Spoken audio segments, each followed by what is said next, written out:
I recently purchased a Volkswagen Vanagon T3, third generation Volkswagen microbus. She's super clean. Bought her from a cool cat in Melbourne, and I'm excited to have some fun with this one this summer. But there's a few things that I need to do to it. I'm going to put my little grasso touch to it. I've got some leftover vinyl flooring from the bus that I'm going to put in here. Stereo didn't work, so I ripped that out. We're going to put a new stereo in it. I'm going to put some bass under-seat speakers in here. The cigarette lighter doesn't work. And those of us today, we need that cigarette lighter for those USB ports and whatnot. But yeah, she's pretty clean.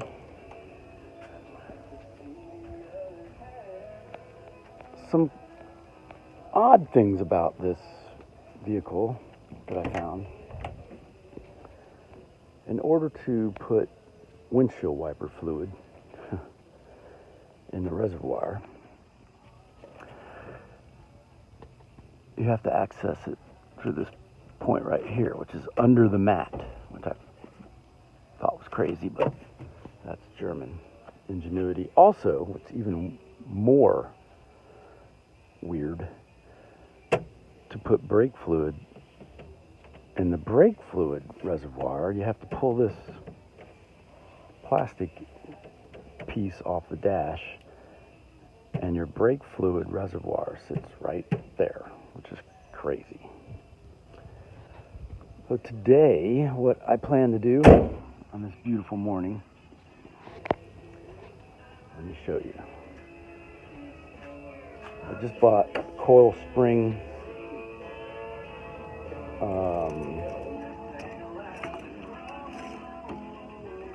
squeezer. Can't think of the word right now. I'm like that lately. Words are escaping me. But I have this gap here, and it's, I don't know, it's about 3-inch gap, I guess. A little less, 2.5 inches. Well, I want to lower this vehicle, and I've looked at a number of ways, buying some lowered coil springs or whatever, and then I thought, man, I'll just cut the springs myself. So that's what I'm going to do, and it looks like I can safely get 2 inches out of it, and I'm hoping that's not too much. I don't want the tire rubbing, but definitely got some gap there that I want to try and eliminate, and I think it'll make the microbus that much cooler. And I got a little bit more room back here, so I think I'm going to try and bring it down about 2 inches, and I'm going to bring you guys with me. So that is the plan today.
So obviously I had this tire off previously, and I just decided to go back in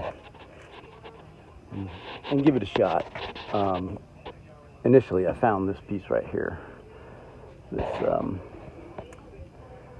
torsion link. It comes off the torsion bar and it goes into the bottom torsion link, and this thing is just snapped off. It snapped right there. So new part is on order. I guess I was driving around with it like that. I did hear something funny. So must have been this hitting against that or something, I don't know. So there it is, wheels off. Now these are 8mm Allens that I'm gonna get on first.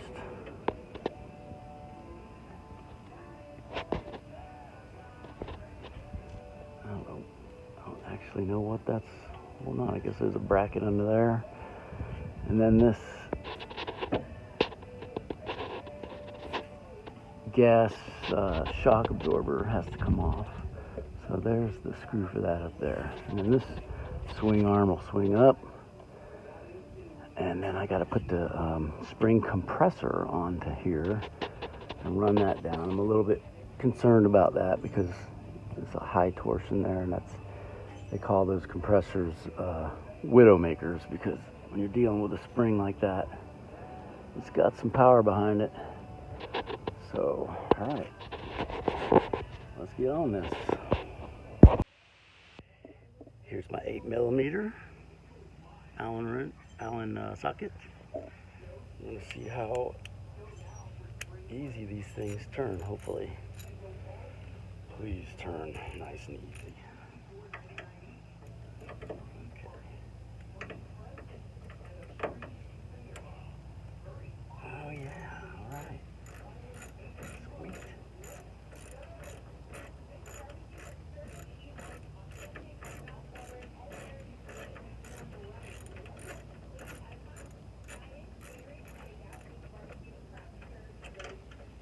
I really don't know what to expect.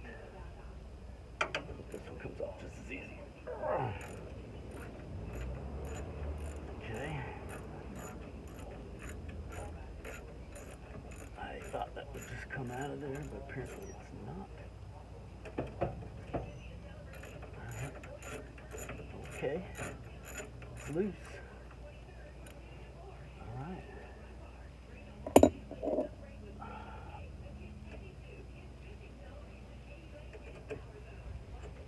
There it is. See, that swings up.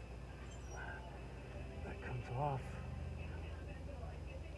I think I'm going to want to support that. I don't want to break anything. Yeah. All right.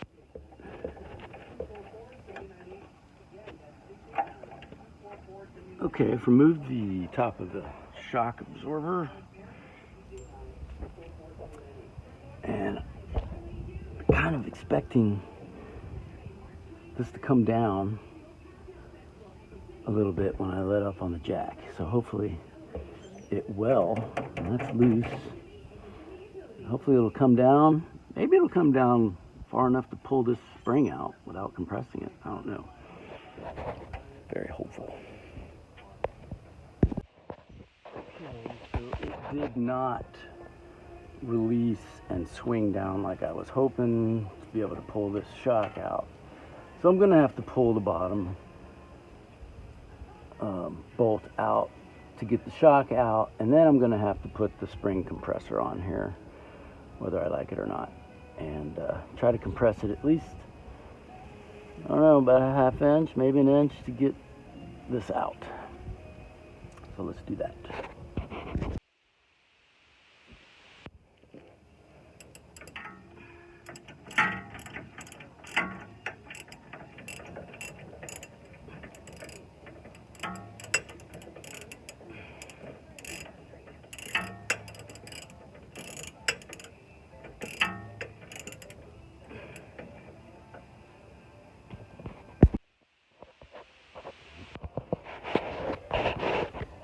All right, I've got the spring compressor set up pretty much as good as I can get. Typically, you really should have both of these on the 180 from each other, but I just couldn't get that. I'm a little concerned about this because there's a lot of kinetic energy behind this, so you know, it could go wrong, but this compressor that I bought has these safety pins, so I'm feeling pretty good about that. I've got a 7/8 here that I had to go get special, and I've got a crescent wrench on that one, so just going to slowly bring this thing down about an inch, hopefully, and pull it out. So let's do it.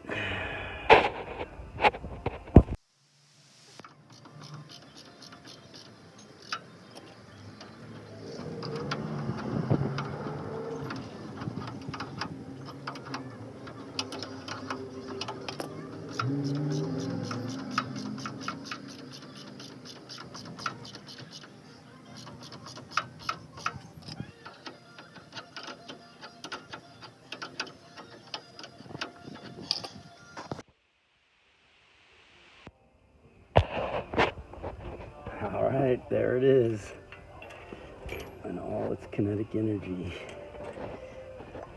That's what it should look like when you get it out.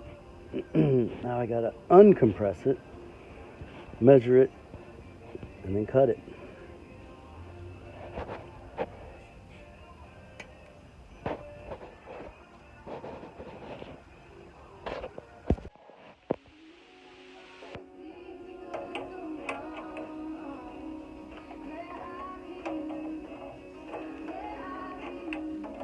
And now I'm just trying to pull this spring compressor off so I can measure the spring and then cut it.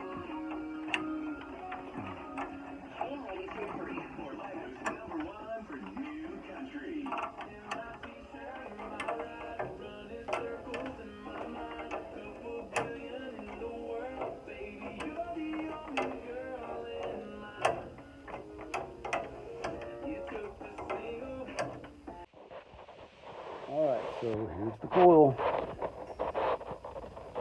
It took some finagling to get the coil compression tool off, but I did it. And what I have researched on YouTube University is the formula for cutting. Now I want to take 2 inches off. So the formula is, first you measure the total length of your coil spring and cut the amount that you want to cut off, divide that by 2. So I want to take off 2 inches,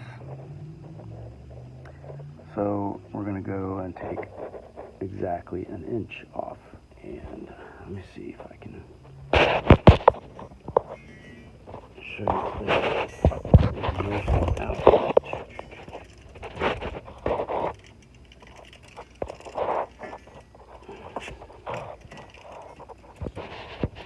It's measuring out at about 12 1/4. So to take an inch off would be exactly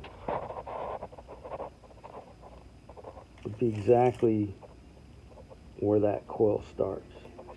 So that's pretty convenient right there.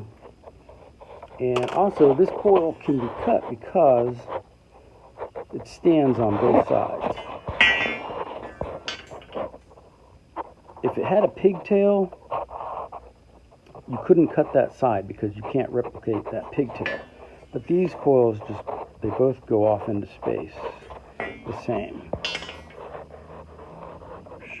This one's a little tighter over here, but yeah, this coil can be done. I hope the back one can be done too.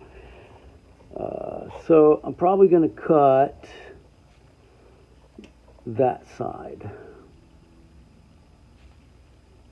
Yeah. All right, let's do this.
Alright, so I have cut a full coil off the spring.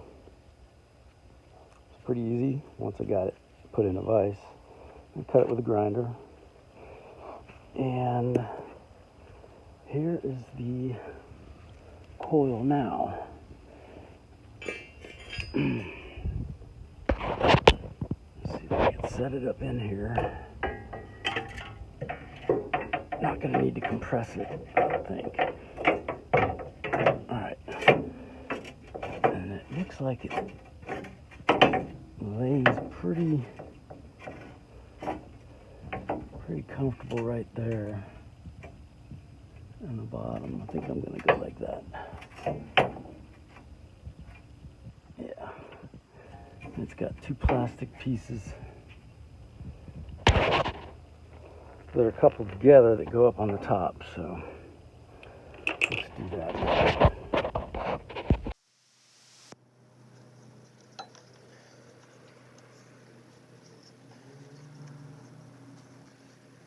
There's a little indent on the one plastic piece right there, so I marked it because I don't know if that's where the coil's supposed to go or not. I'm not sure, but I'm just going to put it like that.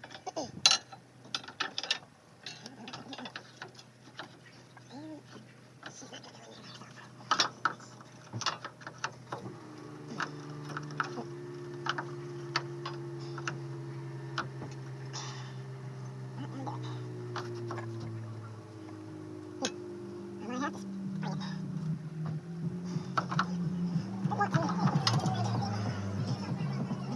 by herself.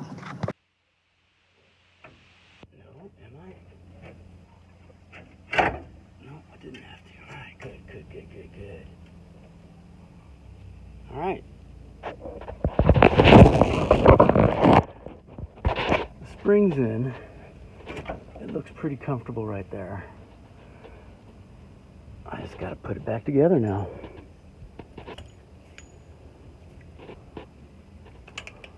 So let's do that. And here is the outcome.